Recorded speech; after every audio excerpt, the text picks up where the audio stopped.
le groupe SRC.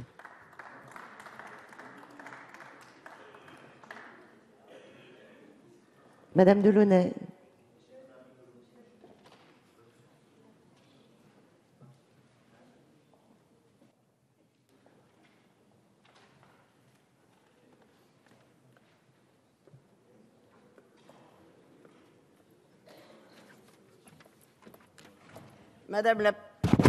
Madame la Présidente, Madame la Ministre, mes chers collègues, ce débat général est l'occasion de partager ce que nous savons ou pensons savoir de ce propre de l'homme qu'est l'appréhension de sa mort. Je sais, pour ma part, que les grands âgés, premiers concernés, hors des états de dépression, d'ailleurs fréquents, ne veulent pas mourir. Les déprimés eux-mêmes se suicident plus souvent qu'ils ne demandent à mourir. Je sais plus encore qu'ils meurent le plus souvent, ces grands âgés, où ils ne devraient pas, dans les services d'urgence qui sont faits pour sauver in extremis, pas pour accompagner la mort. Je sais qu'on meurt aujourd'hui dans la douleur, bien souvent, comme au temps de Louis XIV.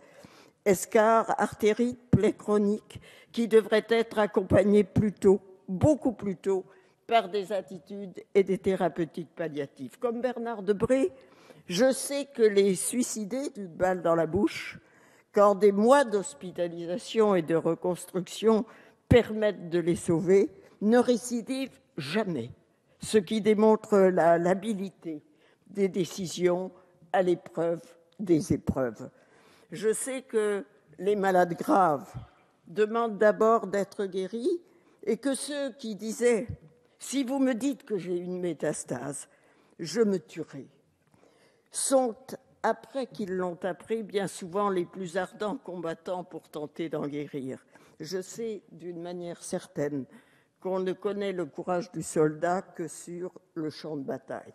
Je sais que comme nous ne savons ni le jour ni l'heure, nous ne savons pas grand-chose, si ce n'est rien, de ce que nous serons nous-mêmes, penserons ou voudrons ce jour et cette heure-là. Je sais que si le sujet n'est pas de faire aujourd'hui la loi pour les médecins et les soignants, ce sont eux très majoritairement qui feront le job ce jour et cette heure venue et qu'ils ne peuvent être contraints par des directives qui ne correspondraient en rien à ce qu'ils connaissent du malade les dernières semaines et les mois, c'est-à-dire dans le feu de l'ultime combat. Je sais qu'il n'est pas humain de mourir seul et que le droit à l'accès aux soins palliatifs devrait être réaffirmé et surtout rendu possible pour que tous et partout puissent en bénéficier.